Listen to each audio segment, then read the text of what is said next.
y grandes paridad gestacional. No es igual. A ver, como no es igual, pequeño paridad gestacional a retardo de crecimiento intrauterino. Si bien es cierto, por comodidad, van a encontrar que lo toman como sinónimos, pues las definiciones no son igual. Y acá lo vamos a explicar. PEC es todo que esté por debajo del percentil 10, eso lo sabemos, eso no hay duda. ¿No? Sin embargo, esta definición no hace distinción entre los bebés que son pequeños para la edad gestacional, que son constitucionalmente pequeños, ¿no? Porque hay quienes no tienen motivo de ser pequeños, pero la mamá es pequeña, el papá es pequeño, nacen pequeños, entonces constitucionalmente pueden ser pequeños. De aquellos que tienen un crecimiento restringido y son pequeños, ¿no? En las cuales ha habido un retardo de crecimiento intrauterino. Ahora, si bien es cierto, RCIU, muchos de ellos son pequeños, hay otros que no lo son, que son adecuados, pero que han tenido una restricción de crecimiento intrauterino, ¿debido a qué? A su potencial genético. O sea, todo embarazo, o sea, ese feto tiene un potencial genético de acuerdo a lo que trae de sus padres, ¿no? Si no alcanza eso, estamos hablando de que tiene un retardo de crecimiento intrauterino. ¿Sí? 10% de todos los embarazos. Esto varía. En general, depende del país, ¿no? Depende del grado del estado socioeconómico de cada país, pues los bebés van a crecer, ¿no? En promedio 10% de todos los embarazos, 20% de los mortinatos. Mortalidad perinatal 4 a 8 veces más que si no es un problema de restricción de peso, ¿no? La mitad son graves o tienen morbilidad a largo plazo.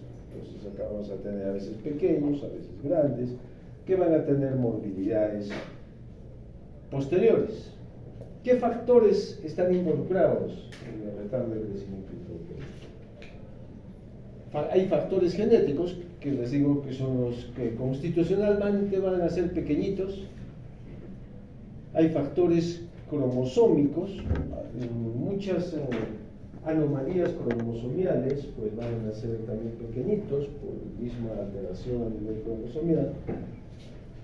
Anomalías congénitas, si hay malformaciones somáticas de cualquier tipo. Infecciones congénitas, acá estamos hablando de lo que se conoce como el acrónimo de TORCH, que se identifica más como infecciones congénitas, ¿sí? TORCH significa toxoplasmosis, rubiola, citomegalovirus, herpes, y entre otros, VIH, hepatitis B, ¿qué más? sífilis.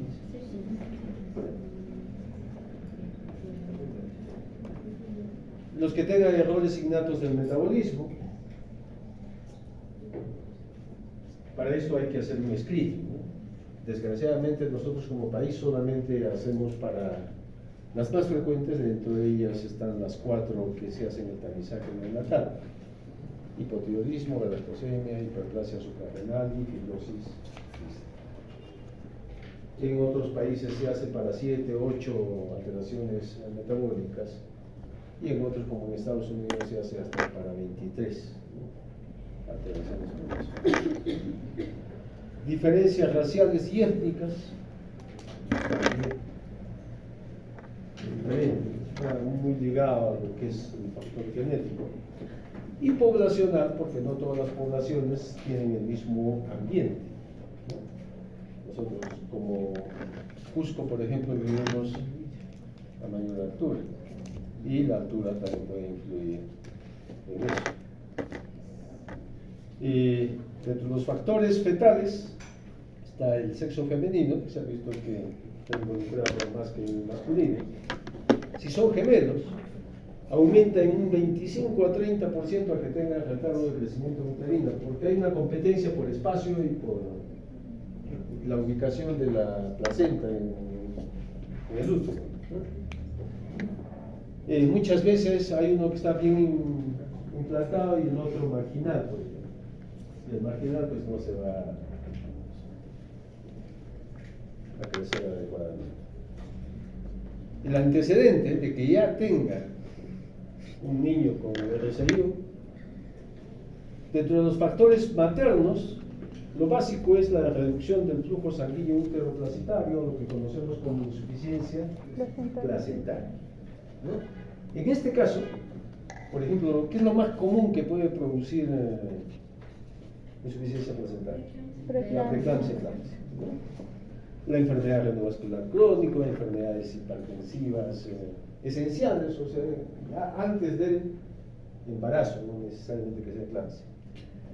Desnutrición materna, por eso es importante averiguar cuánto pesó la mamá antes de gestar y cuánto subió de peso durante la gestación.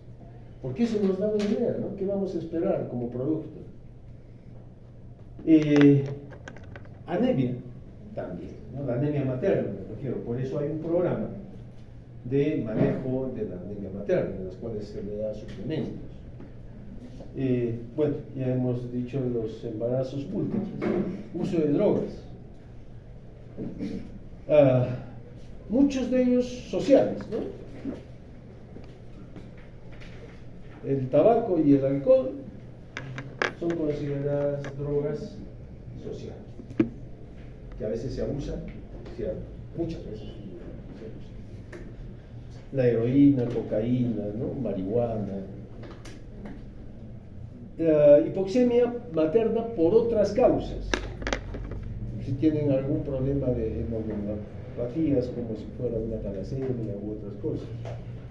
La altura, en las cuales hay mayor necesidad de glóbulos rojos en las mamás para poder mandarles oxígeno al producto.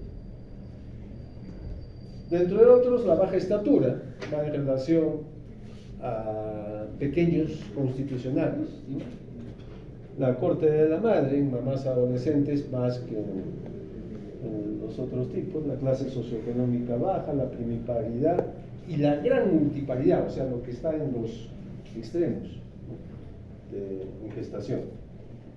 Los antecedentes que hemos visto: el bajo peso previo al embarazo, la desnutrición y el retraso o la disminución, mejor dicho, del retraso del fondo uterino se llama disminución de la capacidad del fondo uterino.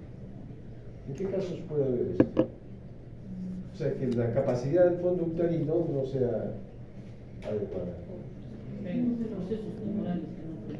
Miomas, por ejemplo, y condiciona eso. ¿En qué otras cosas más que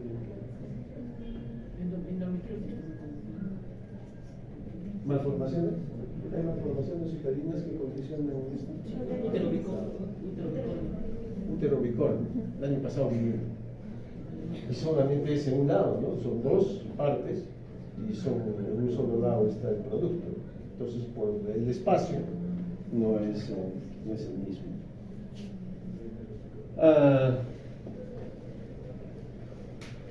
Otra causa de insuficiencia placentaria son los postérminos. En los posttérminos, lo que va a pasar con la placenta tiene un tiempo de vida, en las cuales es mantenido por secreción hormonal, pero ¿qué pasa si se pasa el tiempo? Las hormonas comienzan a bajar y ya no producen lo mismo. Entonces se produce una insuficiencia placentaria en un embarazo posterior. Otros problemas: infartos placentarios, inserciones anómalas del cordón, que el cordón dentro de la placenta no esté central, sino marginal. Entonces la nutrición y la oxigenación también va a ser un poco menor, ¿no? Si hay trombosis vasculares, umbilicales y hemangiomas, que esto también condiciona la disminución del pase de alimentos y de oxígeno. Para entender un poco los tipos de RSIU que vamos a revisar, tenemos que entender un poquito de embriología. ¿Qué pasa en el primer trimestre del embarazo, en el periodo embrionario? ¿Cómo crece el feto? por hiperplasia celular, quiere decir división celular. ¿Sí? Ahí es donde se establece el número de células. ¿Qué pasa si la noxa está en ese primer trimestre? Se va a ver afectado el número de células. Entonces, desde acá me van a entender ustedes lo que ocurre en los primeros meses, en los cuales puede afectarse por factores externos o internos o genéticos en este niño. Estos van a ser ¿quiénes? Los RCIUs de tipo simétrico, o sea, cabeza pequeña, talla pequeña, peso. ¿Sí? Después de las 16 semanas va a pasar a lo que es una mezcla entre los dos. Sigue habiendo hiperplasia, pero ya comienza a haber hipertrofia, que es el aumento del volumen de la célula. Esto va a ocurrir entre las 17 a las 32 semanas, y en las cuales el feto puede crecer de 15 a 20 gramos por día hasta la semana 24. Y al último tenemos la hipertrofia celular, que es el incremento rápido del volumen, generalmente después de las 32 semanas, donde va a subir 30 a 35 gramos por día. O sea, este es el ritmo que han hecho para sacar estas tablas de percentiles, que es el crecimiento intrauterino. ¿Sí? Fíjense para que se den cuenta, ¿cuánto pesa un bebé a la mitad del embarazo? Estamos hablando de 20 semanas. 500, menos de 500. 500 o menos, ¿no? ¿Cuánto pesa a las 28 semanas? 1000 gramos. A las 28 semanas, y ya nos va a quedar solamente 3 mesecitos, o sea, la tercera parte de la gestación. En esos 3 mesecitos, de 1000, ¿cuál es el promedio de nacimiento? 3,400 en Perú. Va a subir 2,4 kilos en los últimos 3 meses del embarazo. Y eso lo hace por hipertrofia celular. Entonces tenemos tipos de RCI. Uno es el tipo 1, o RCI crónico, o proporcionado, o simétrico. Pueden encontrar en la literatura todas esas formas de diagnóstico, en las cuales, ya les he dicho, ¿dónde ocurre? Al comienzo del embarazo, ¿no? En los primeros meses, en las cuales el peso, la talla y el perímetro cefálico están disminuidos. Podemos dividirlo esto en dos: constitucional, cuando es de tipo ambiental, sea por drogas, medicamentos o por infecciones, y el tipo no constitucional, que está asociado a genética, sobre todo, o a malformaciones congénitas. El tipo 2, también llamado agudo, porque es al final del embarazo; desproporcionado, porque no se va a afectar la talla y el perímetro cefálico, en las cuales son normales, solamente se va a afectar el peso; o asimétrico, porque ustedes lo van a ver un bebé de una talla larguita, cabezoncito y flaquito, ¿no? Por eso les dice desproporcionado.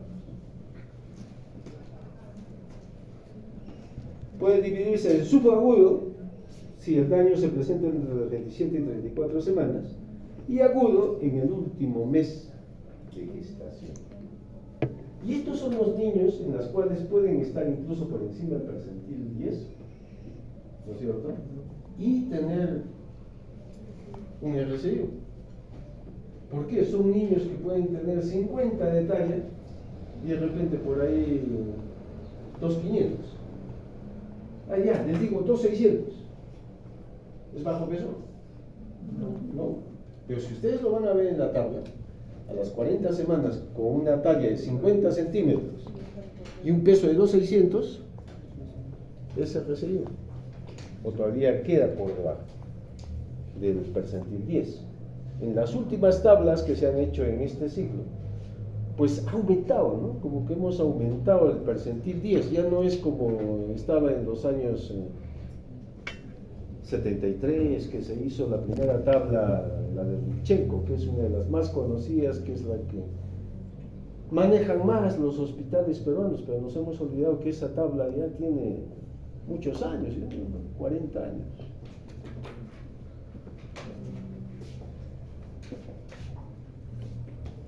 Estas son las características y las diferencias entre el 1 y el 2.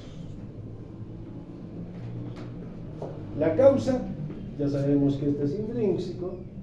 El asimétrico generalmente es por insuficiencia placentaria, patología materna. ¿Cuál es el más frecuente? El asimétrico, felizmente, porque va a haber mucho en relación al pronóstico, 20 a 80%. El comienzo no es precoz y el otro es en el último trimestre generalmente. Los órganos afectados, si es al comienzo, es lógicamente. Lo que más nos preocupa es la cabeza. Si la cabeza no crece al comienzo, quiere decir que no hubo suficiente cantidad de células, de neuronas, no hubo suficiente cantidad de sinapsis, conexiones, microglías.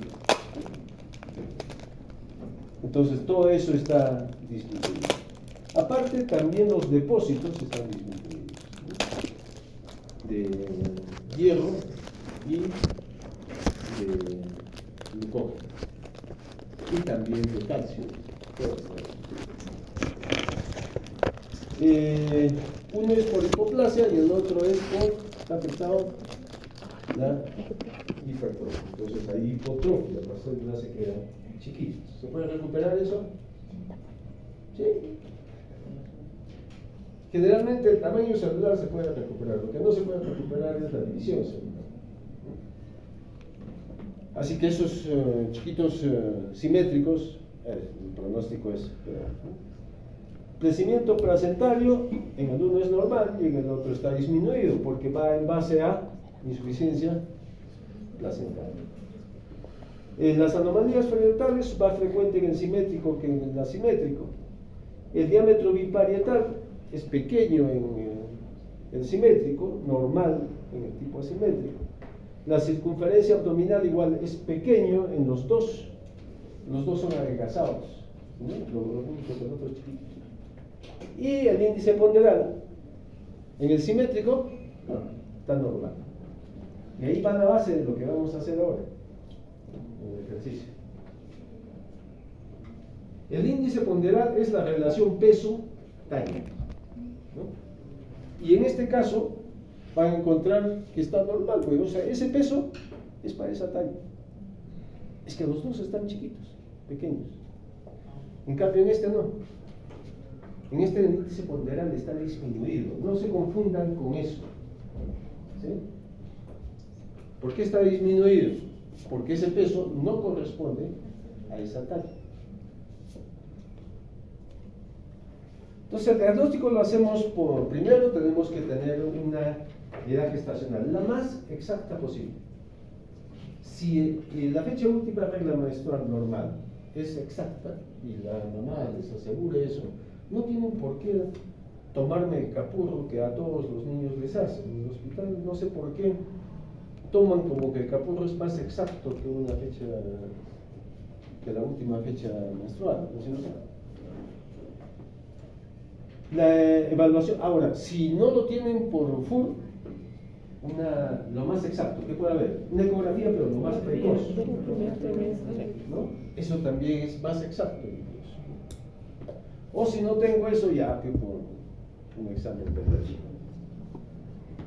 Hacer una buena anamnesis, factores de riesgo, evaluación hormonal, en las cuales se mide, y eso ya lo pide el ginecólogo, concentraciones maternas de estriol y lactógeno placentario. Es que eso es lo que va a darnos si esa placenta está bien, está funcionando bien.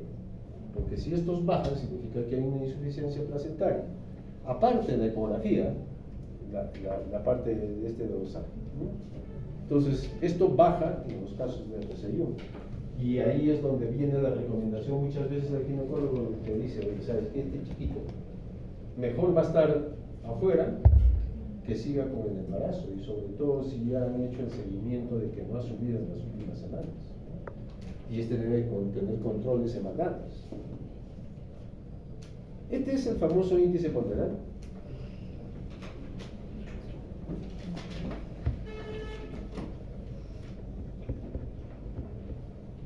Peso por 100 sobre talla al cubo.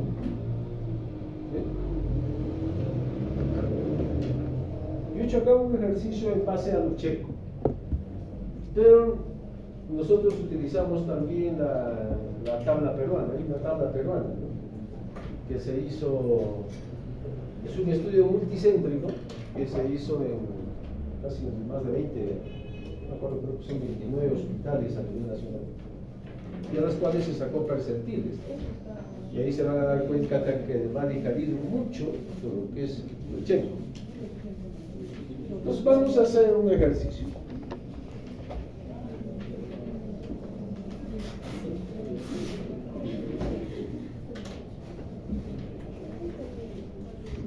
Yo tengo un niño con... No, con el plumón no. Ah, me asusté. Pensé que era un plumón. No se puede. Yo ya lo he hecho ya. 1800 gramos. O sea, bastante pequeño. ¿Ya? Ahora me he conseguido esto ya para de una gestacional de 36 semanas. O sea, es un prematuro. Un prematuro. Talla 40 y tiene un perímetro cefálico de 28. Entonces anótelo, después lo vamos a ir a las tablas. El índice ponderal, ¿cómo lo sacaría? El peso, 1800 por 100 sobre 64.000. la talla, o sea, 40 por 40 y por 40 al cubo, divide en 2. ¿Cuánto sale? ¿Sale 2,8 o no? ¿Ya? Entonces, este es nuestro índice ponderal. ¿Sí?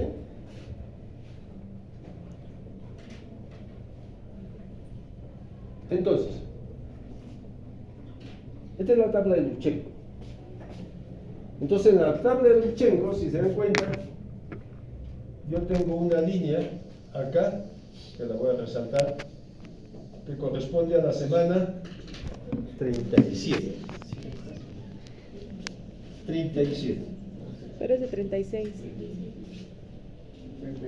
Es 36 el ejercicio. 37. ¿Por qué? Porque menores a 37, estos son los prematuros.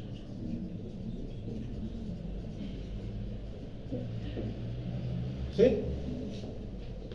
Estos son los a término y estos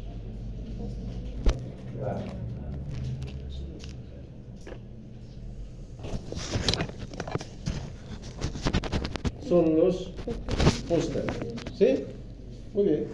Entonces, lo primero que nos ubicamos para hacer diagnóstico del niño es, ¿en qué estamos? ¿Es un recién nacido?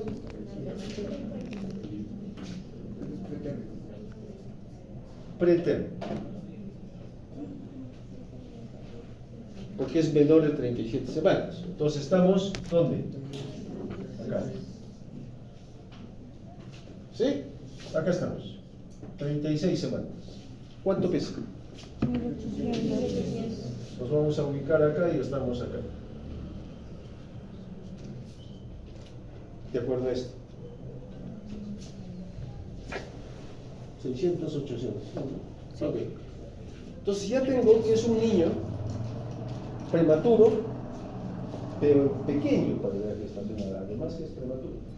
O sea, tengo dos riesgos. Esta es una bomba de tiempo para el ginecólogo. Siempre nos avisan, no, tengo un prematuro más RCIO. Siempre sumamos dos riesgos y cualquier momento se evita. ¿Sí? Muy bien, ¿qué talla tiene? 40. Igual, estamos acá, 40.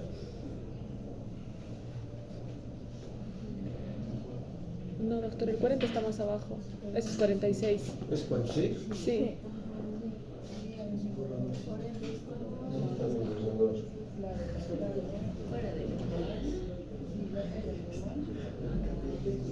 Ah, caray. Ah, justo por encima No, aquí yo de... tengo que alejarme. Ya es esto. Sí, Sí. ahí dejo. O sea que es un niño con talla pequeña para edad gestacional. La cabeza.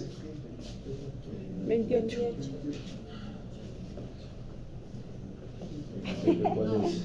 De lejos se ve mejor. Sí, ahí. Ay.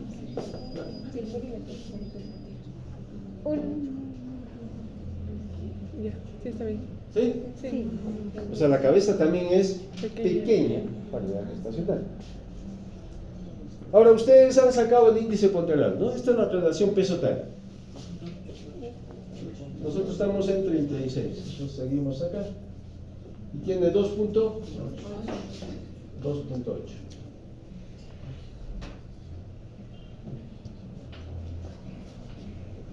Estamos ahí.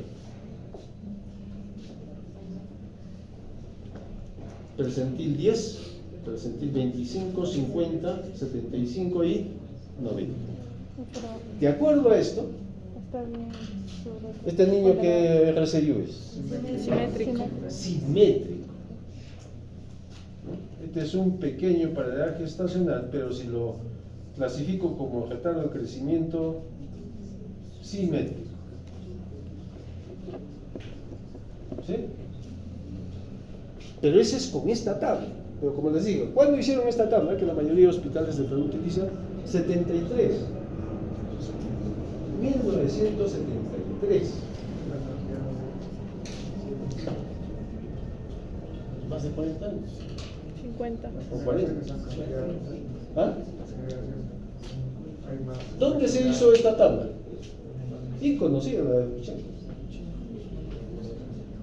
En Estados Unidos, Denver, Colorado, o sea, población americana de esos años. No, un poco altita, sí, Denver, Colorado. Entonces, esta es la tabla peruana, por ejemplo, que se hizo en el 2002 al 2004, en 2005 se publicó. No sé si acá está la fecha, ¿no? Este es de Manuel Ticona, que hizo con 29 hospitales a nivel nacional. O sea, es un estudio multicéntrico.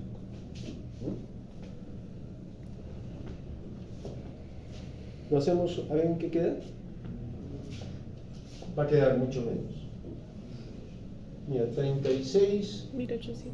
1800 estaríamos acá.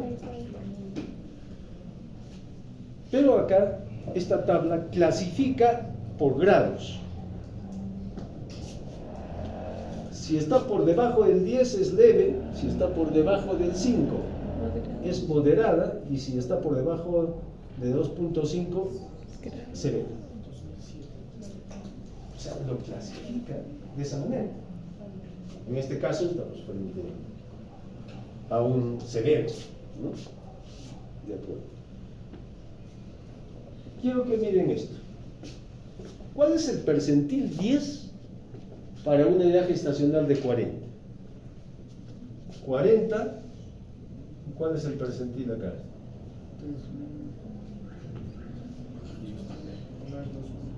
¿Qué peso tiene?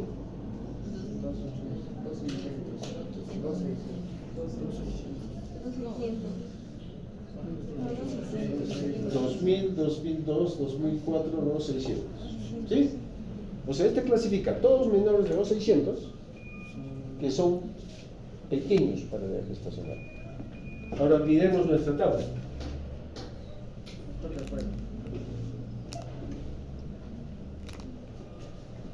Vamos a ir a 40. ¿Y qué peso está ahí?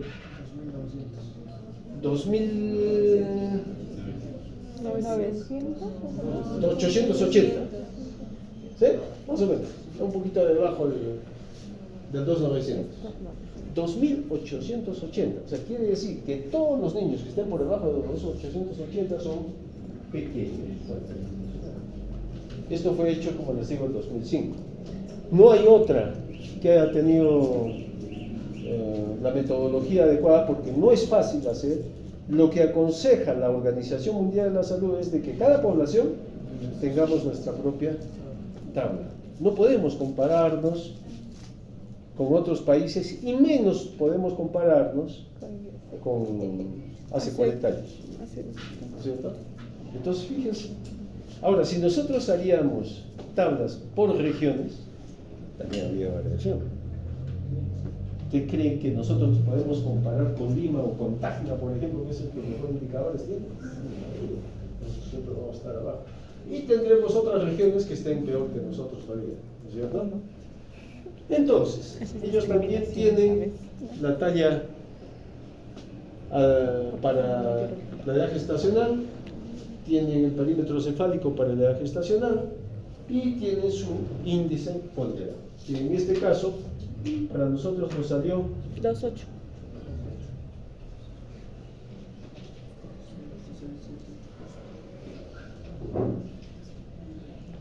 que nos salió por el percentil 90 todavía, ¿no? Con esta tabla.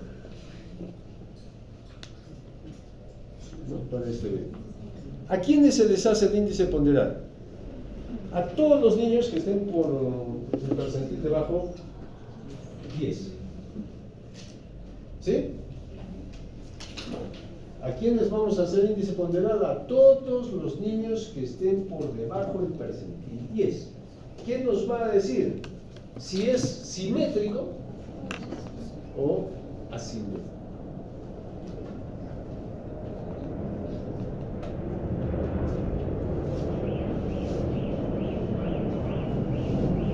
Y también lo tienen en el estudio. Esto lo está en internet, colgado, lo tienen ustedes. Tiene toda la distribución desde la semana 24 a la 43. Entonces, fíjense, para 40 semanas, ¿cuál es mi peso promedio?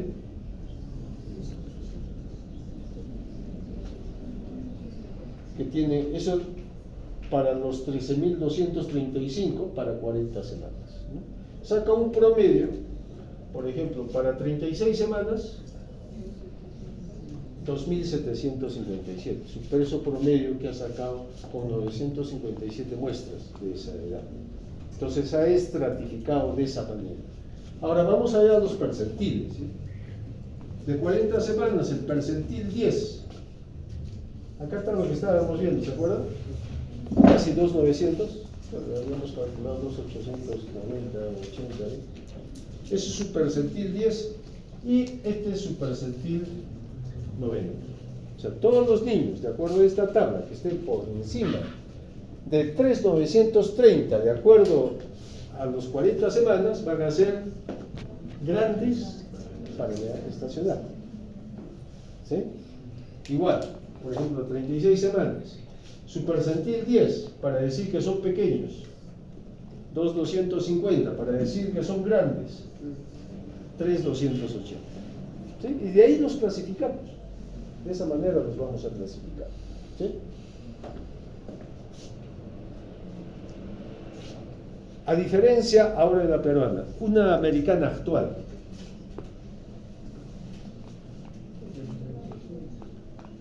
Vamos a ir a las 40 semanas.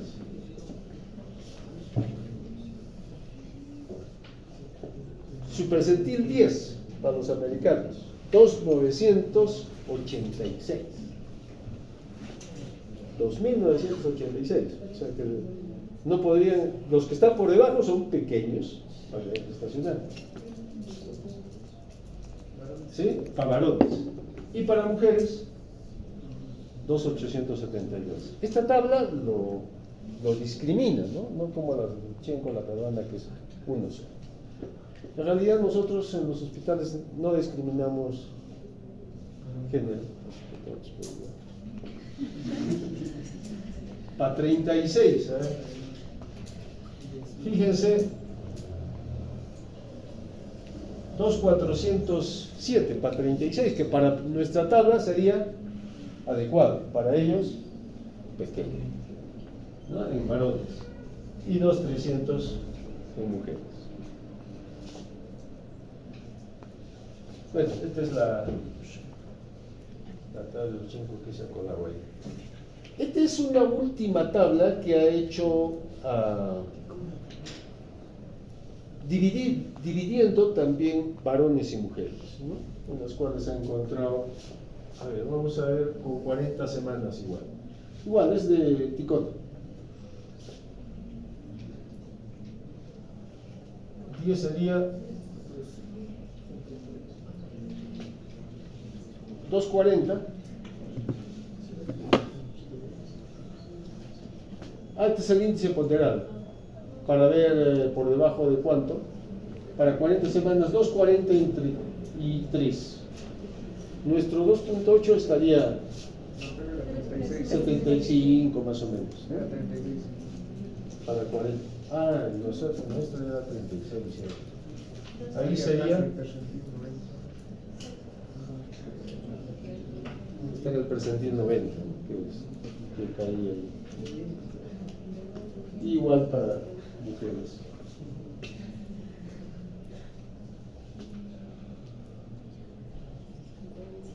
Esta es una de San Bartolomé, del Hospital San Bartolomé. Hay un instituto, como instituto casi es un hospital materno infantil, Hospital Madre de Niños San Bartolomé se llama, ¿no?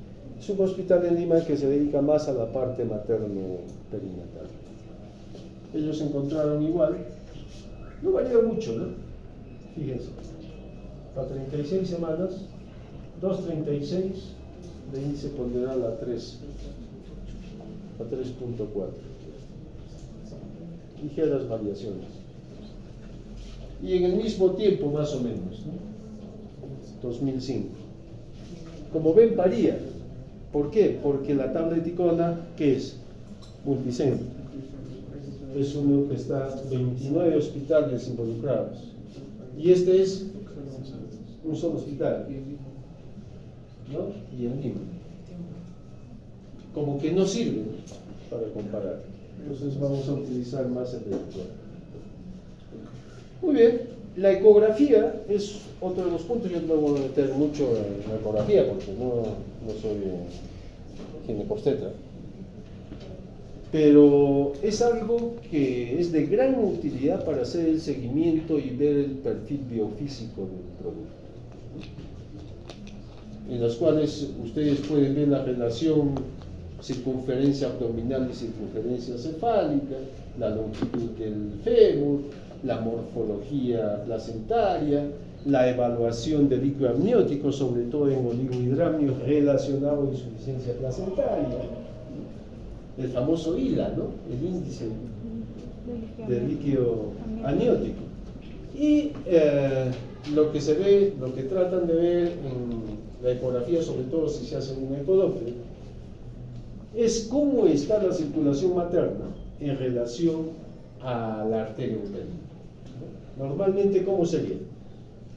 Que el trofoblasto está bien diferenciado, que las ondas sistólicas y diastólicas no varían mucho. En cambio, cuando hay compromiso vascular a nivel placentario, en las cuales las células ya se aplanan y hay hipertensión renovascular muchas veces, fíjense los picos cómo es, sistólica y rápidamente cae. Ahí es donde sufre el producto. Cuando la circulación hacia la placenta, a través de la vena umbilical, cae rápidamente, ¿no? Y no tiene esta permanencia de esa presión y de ese flujo y hace estos picos. Entonces, cuando el ginecólogo hace un ecodoppler y encuentra estos piquitos con estos valles ahí, es donde se preocupa y dice, no, a este niño hay que sacar. Y es cierto, ese niño está mejor afuera que adentro, así sea prematuro.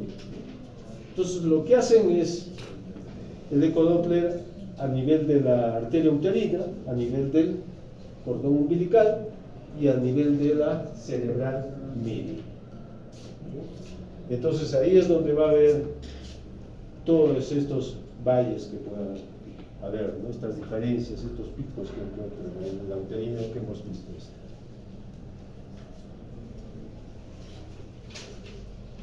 la evaluación neonatal va en base al peso, ¿no? Nace el bebé, nosotros lo vamos a pesar, vemos el aspecto físico, que son adelgazados, muchas veces con piel descamada porque son producto de oligohidramnios, pérdida del celular subcutáneo, piel laxa,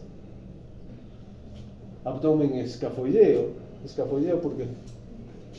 porque el hígado no es grande. Normalmente en un niño el hígado sobresale de las costillas, ¿no? Y una cabeza desproporcionadamente grande si es que es un asimétrico. Hay que verlo con los gráficos, hay que ver el índice ponderal. Mejor que el capurro es el Valar modificado, ¿no? Que es el último que estamos utilizando. Pero el Valar modificado no lo pueden hacer ustedes al nacer, ¿no es cierto? Porque hay criterios neurológicos. Entonces hay que hacerlo posteriormente, ¿no? Cuando ya el niño esté completamente adaptado. ¿Qué consecuencias tiene un RCIO? Lo típico. La tipología de un RCIO de adulto. Una vez me invitaron a un curso solamente que decía en Colombia: enfermedades crónicas del adulto de inicio precoz en la infancia. Y se refería a este momento, ¿no? Entonces nos invitaron a ginecólogos, a neonatólogos, que muchos de los problemas del recién nacido repercuten en patología del adulto. Un RCIO va a tener muchas alteraciones durante el nacimiento o posparto, pero también durante la etapa del adulto. Primero, muerte fetal intraútero es mucho más frecuente. Muerte perinatal 8 veces más que si el peso es mayor al percentil. 50% presenta alteraciones en el registro cardiotocográfico. Aumento de la morbilidad. La morbilidad neonatal va en base a infecciones, va en base a trastornos metabólicos, a policitemias, a problemas de asfixia o aspiración de mecodio. Aumento en la incidencia de ingresos a UCI, ¿no? Es lo que les quería, no les voy a adelantar esto. ¿Qué enfermedades crónicas del adulto tendrán estos niños, por ejemplo?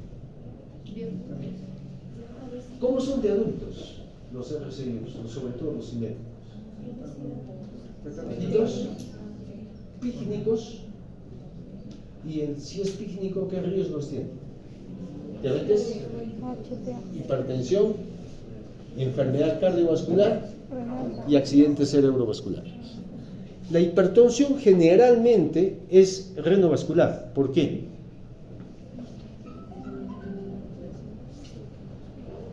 Porque igual que en el cerebro, la cantidad de nefronas en ese riñón es menos. Por eso digo, ¿qué pasaba al comienzo del embarazo en un simétrico? Hay una hipoplasia cerebral. Y eso condiciona que ese riñoncito pues, no tenga las unidades funcionales suficientes como para mantener una presión adecuada.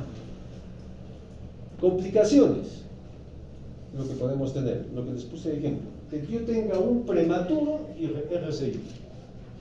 Y esto es lo peor. Se consideran 2 riesgos en este caso. El riesgo de mortalidad es mayor. Asfixiados, porque lógico, no tienen la misma reserva metabólica.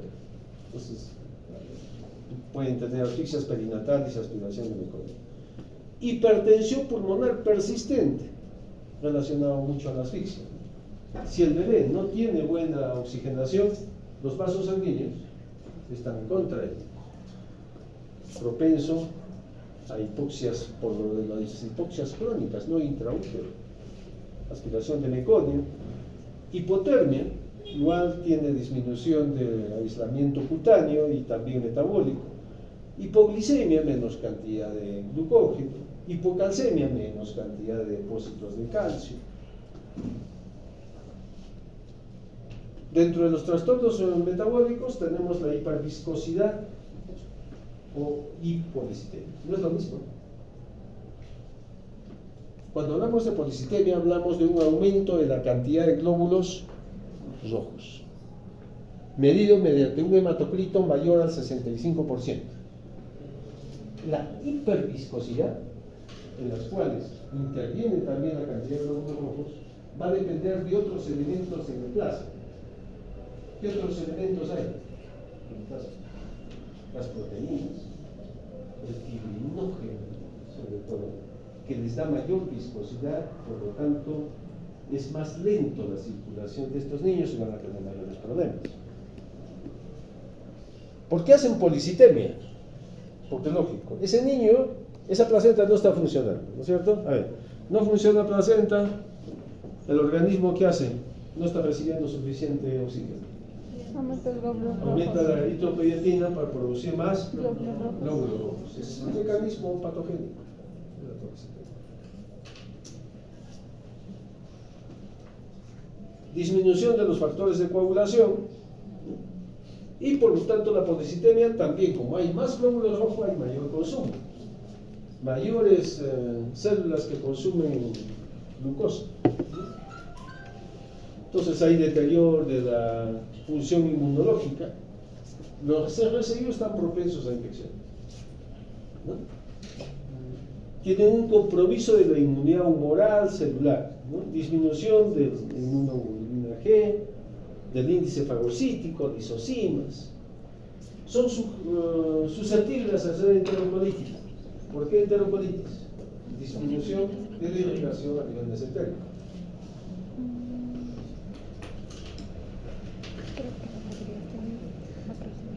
Este es un estudio en los cuales se demostró que en los RCIUs pues hay una disminución del volumen de filtración a nivel renal, ¿no?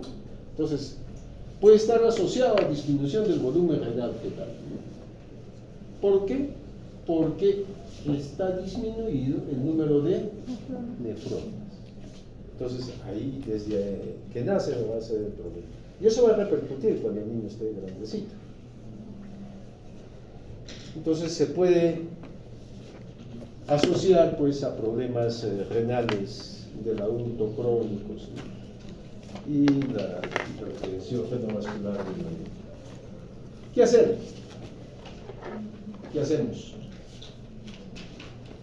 Primero el examen físico, tratemos de identificar riesgos asociados o morbilidad. Segundo, nace el bebé, ya sabemos que ese niño no regula, por lo tanto tiene que atenderse más en cuanto a mantener una temperatura neutral. Sabemos que va a ser hipoglicemia, es un niño de riesgo de hipoglicemia. ¿Qué es lo primero que tendríamos que hacer? Asegurar un volumen por vía oral si es que está dispuesta la vía oral, o endovenoso si es que el niño está mal.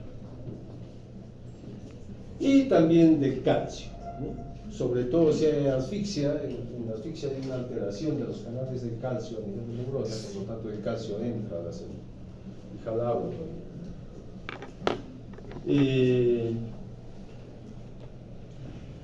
Tratar de descartar una policitemia, porque esto también le va a condicionar una hipoxia postnatal y problemas a nivel de la circulación.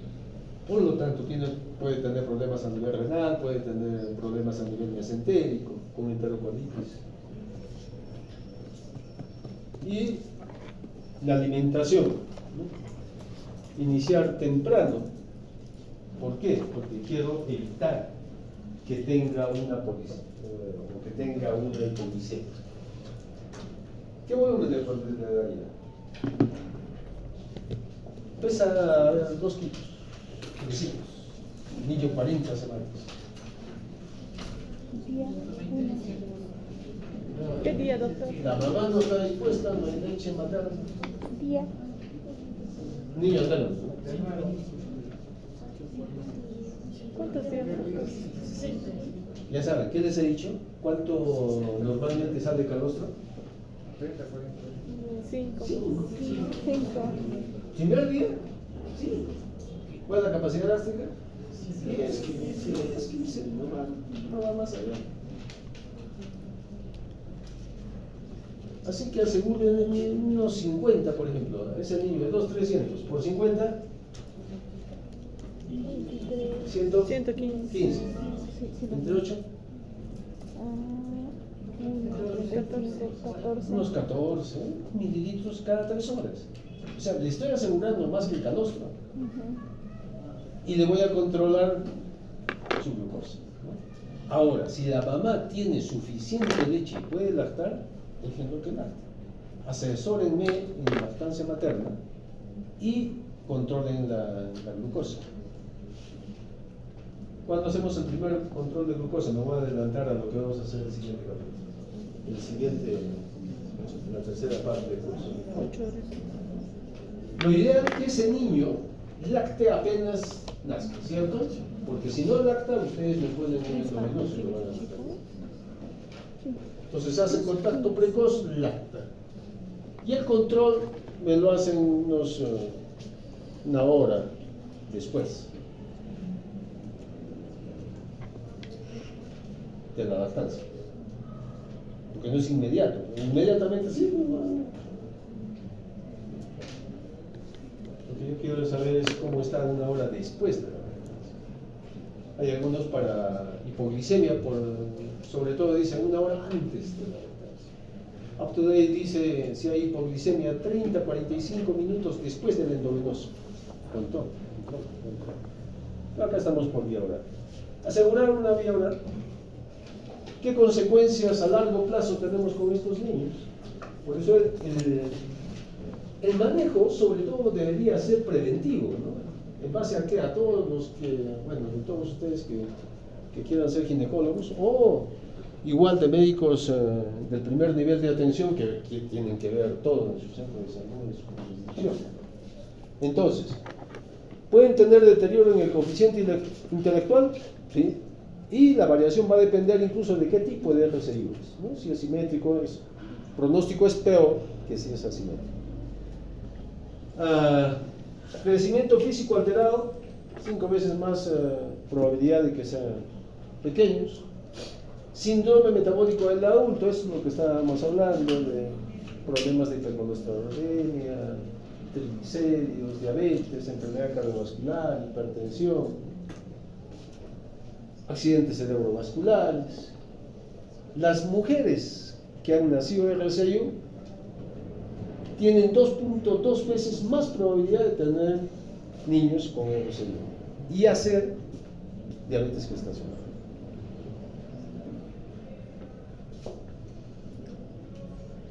Muy bien, hasta ahí lo que es RCI. Entonces lo importante es identificar a los niños. En el caso de que ya sean nacidos. Quizás la mayor labor sería prevenir que nazca un niño con RCI. Pero si ya nació con RCI, porque siempre lo va a haber, pues tenemos que tener en cuenta todas las probabilidades de complicaciones que pueda tener. Ahora, recién nacido macrosómico y grande para la edad gestacional. Son dos cosas diferentes, ¿no? Sí, A los niños con RCI se les hace maduración pulmonar. A ver, la pregunta. ¿A los niños con RCI se les hace maduración pulmonar? Me refiero a un prematuro, ¿no es cierto? ¿Sí? Sí. ¿Se le hace maduración pulmonar? No. ¿O sí? ¿Qué dice? No dependería del mes, me refiero a... De por sí, si bien es cierto, hay una mayor probabilidad de maduración pulmonar por el estrés intrauterino, igual se maneja de acuerdo a los criterios de prematuridad con maduración pulmonar, al menos hasta las 34 semanas. La maduración pulmonar se hace